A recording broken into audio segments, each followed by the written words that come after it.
Text 30. Therefore, O Arjun, surrendering all your works onto me with full knowledge of me, without desires for profit, with no claims to proprietorship, and free from lethargy, fight. This verse clearly indicates the purpose of the Bhagavad Gita. The Lord instructs that one has to become fully Krishna conscious to discharge duties as if in military discipline. Such an injunction may make things a little difficult. Nevertheless, duties must be carried out with dependence on Krishna because that is the constitutional position of the living entity. The living entity cannot be happy independent of the cooperation of the Supreme Lord because the eternal constitutional position of the living entity is to become subordinate to the desires of the Lord. Arjun was therefore ordered by Sri Krishna to fight as if the Lord were his military commander. One has to sacrifice everything for the goodwill of the Supreme Lord and at the same time discharge prescribed duties without claiming proprietorship. Arjun did not have to consider the order of the Lord.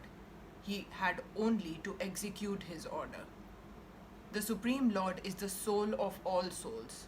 Therefore, one who depends solely and wholly on the Supreme Soul without personal consideration, or in other words, one who is fully Krishna conscious, is called Adhyatma Sitas.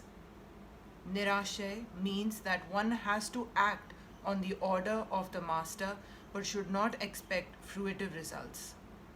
The cashier may count millions of dollars for his employer, but he does not claim a cent for himself.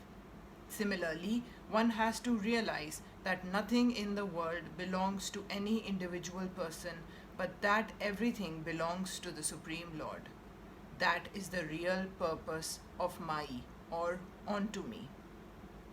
And when one acts in such Krishna consciousness, certainly he does not claim proprietorship over anything. This consciousness is called Nirmama, or nothing is mine. And if there is any reluctance to execute such a stern order, which is without consideration of so-called kinsmen in the bodily relationship, that reluctance should be thrown off. In this way, one may become Vigat Jwara, or without feverish mentality or lethargy.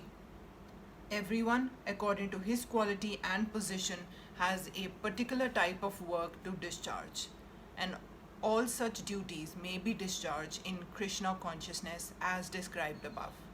That will lead one to the path of liberation.